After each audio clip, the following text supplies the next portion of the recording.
Yankee, and welcome back to another edition of 60 Super Bowls in 60 Days. Yesterday, we talked about the Dallas Cowboys finally getting the monkey off their backs and actually winning the Super Bowl for Tom Landry and with the incredible Doomsday defense. Today, the opponents that lost the Super Bowl went on to win this one and do even more than that. The Miami Dolphins coming off an incredible 16 and 0, perfect all season with Larry Sonka leading the rush in, the no-name defense and all kinds of stuff, comes in to Los Angeles Memorial Coliseum in Los Angeles, California on January 14, 73 with a chance to make history against the Washington Commanders.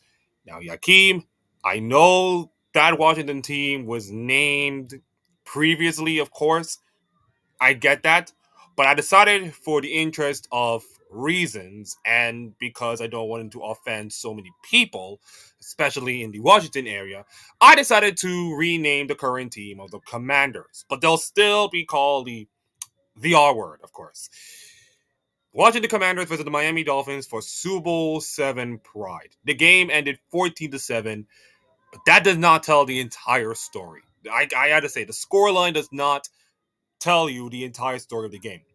So let's look at the stats. Bob Greasy, 8 of 11, 88 yards for and a touchdown and interception. Billy Clemmer for Washington, 14 of 28, 104 yards, 3 interceptions. I think this is where your ball game comes in. Larry Sonka, 15 rushes for 112 yards and 7.47 a pop. Jim Kick, 12 of 38 for 3.17 and a touchdown. Larry Brown for Washington was 22 for 72 for 3.27 yards per carry. Receiving Paul Warfield for Miami, 3 of 36. Howard Twilley from Miami, 1 of 28 for 28 yards for an average 28 yards, of course, and only one touchdown. Larry Brown was five receptions for 26 yards, 5.20.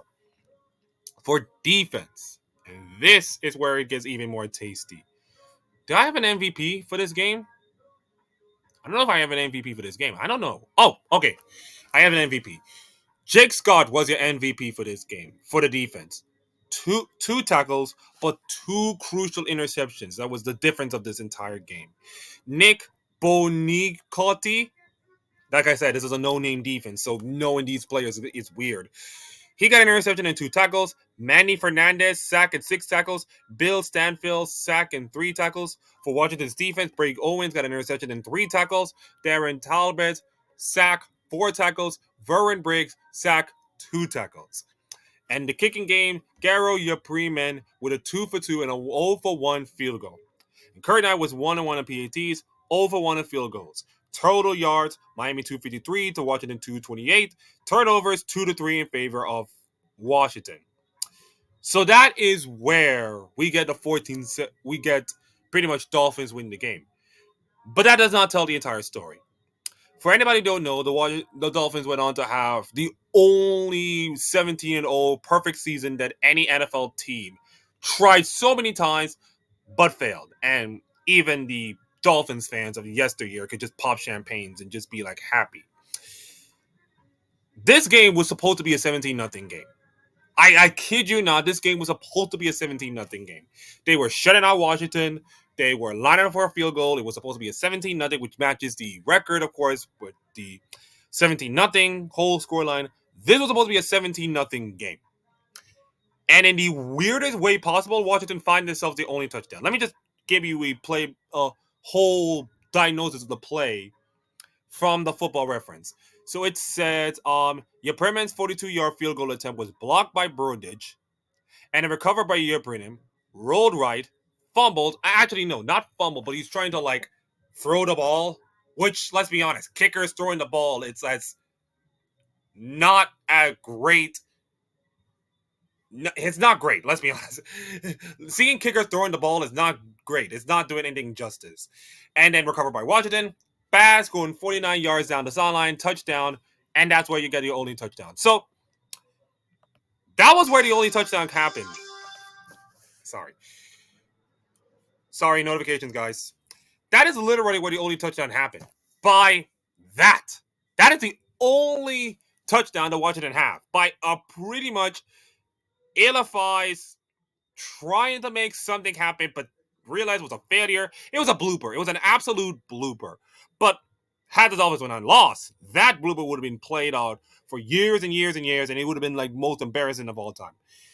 But the fact it didn't happen that much, and the Dolphins wanted to win the game, it pretty much like one of those bad moments, but it will be forgiven, of course. But it's just goes to show you that quarterbacks can make good plays, wide receivers can make good plays, all this kind of stuff, but kickers just kick footballs and passing, and it's just not their forte.